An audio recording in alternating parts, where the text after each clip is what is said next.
Meanwhile, events no less momentous are playing out in Delaware, where President Biden is self-isolating after testing positive for COVID, we're told. To hear top Democrats tell it, President Biden is like Bruce Willis's character in the movie The Sixth Sense. He is the only one who seems unaware of his grim fate. Former President Obama has told allies recently that Biden's chances of winning have greatly diminished. Interesting choice of words.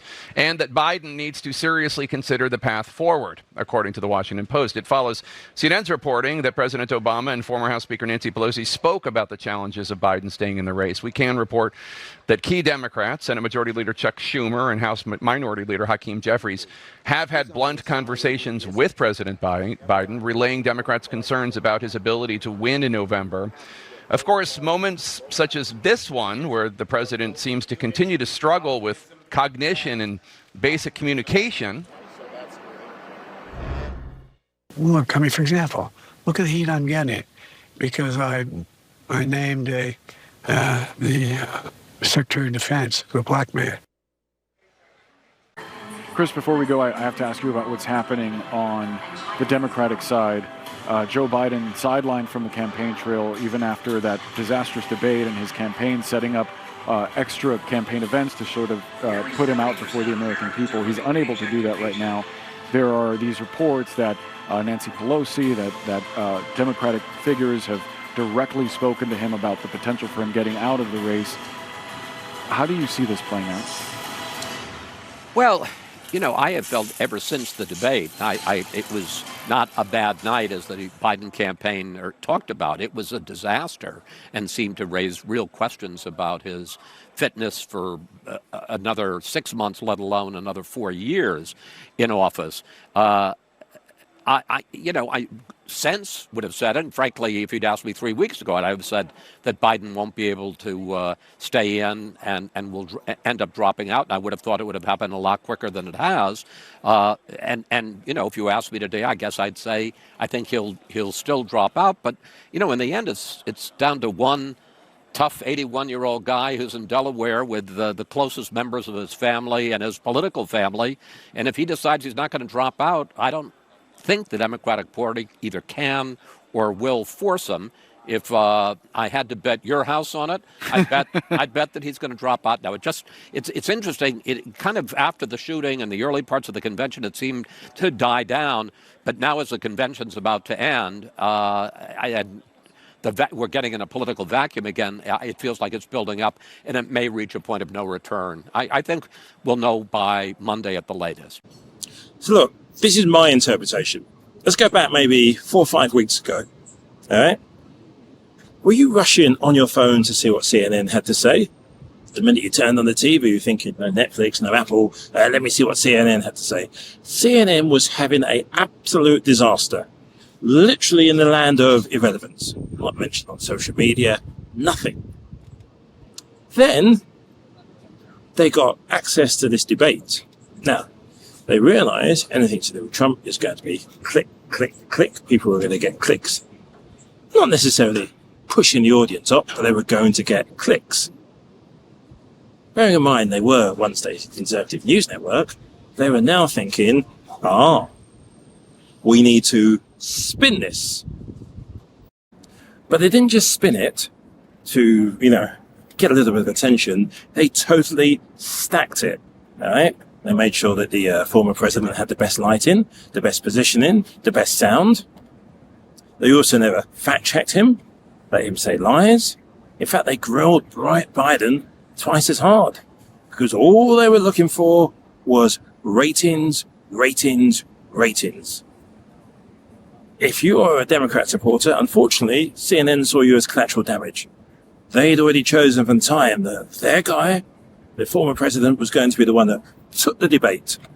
It was a clear and obvious setup. But that was only a small part of what's going on. They needed to have a way of keeping the drama going, keeping their ratings going. Right? Understand again, this is what's going on. They needed to have something where they became part of the reality show. Not a soap opera, not a drama, a reality show. So what did they realize they could do?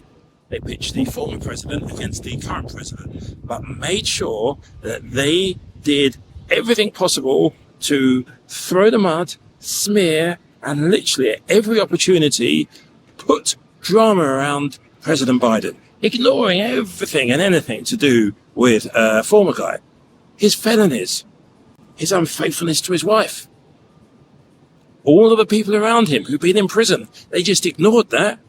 What they wanted to do was set Trump versus Biden. And to do that, they needed to take a stand. They took Biden. Well, they basically put Biden in the cleaners. Literally. They took the situation, they put themselves right firmly in Trump's corner. So, and this is true, this might be my opinion, but there's a lot of facts of it. They started pushing the thing, Biden's too old, Biden's too weak, Biden's out of touch. They got a few fringe people to support the narrative. They're always going to be able to do that. That is not a difficult thing to actually do. They got some people to do throw mud, and it began to stick. And they got to the situation where the odd columnist started writing about it. People with a large social media following started saying, oh, this about Biden, that about Biden. Still picking up on the debate. And just to prove how crazy it all was, from nowhere was the unfortunate incident of the attempted assassination. Sorry, I can't say the word, but now that wasn't predicted. So they went with that, and they played along with some of the narratives that's coming along. You're not allowed to ask any questions about, is Trump's hearing okay? Does he really need to wear that big gauze on his ears? All of that sort of stuff. Not even interested in his medical report. It was just like, oh, another chapter for a while. Because now they're able to get back to what they want to talk about. Back to this dumb narrative. All blown out of proportion. And then below it, totally out of proportion, you've got where we are today. And the saddest thing about it is you have somebody who's not very well at the moment, he's got COVID, so can't even stand up. And there will always be people, any political shade, ready to stab in the back for their own political ego. Because how many of these rumors, how many of these insiders have actually been stood up? Nancy Pelosi's going to do this, Chuck Schumer's going to do that. How many people have they actually canvassed in the street? There's always going to be an opinion poll. You can find 20 opinion polls. Choose the one that goes with you. So the reason I say all of this is because the most important person in all of this, just wait for this train to go by. The most important person in all of this at the end of the day is you. All right? They're trying to stop you having a say. Obviously, there's a false love it. Silencing your votes, spreading as much mess as possible. They clearly would like the former president to be the next president because it's good for ratings. But before your housing, before your jobs, before your schools, before the medical things, before even the truth, it's good for ratings because the way they see it as well, is to bear in mind the cable news stations are suffering from the streaming services. They don't have a lot of young people who tune in. They're in a bit of a mess, so they want to be part of something. And the last opportunity they have right now is to join the Trump bandwagon, which they've created. They want the drama. They really, really do. President Biden, to them, not interested in the fact he actually may be trying to do good. As far as they can say is, the quicker they can push him to one side, the better. That, and it's not a conspiracy theory, that is what is actually going on. All right? Simple as that.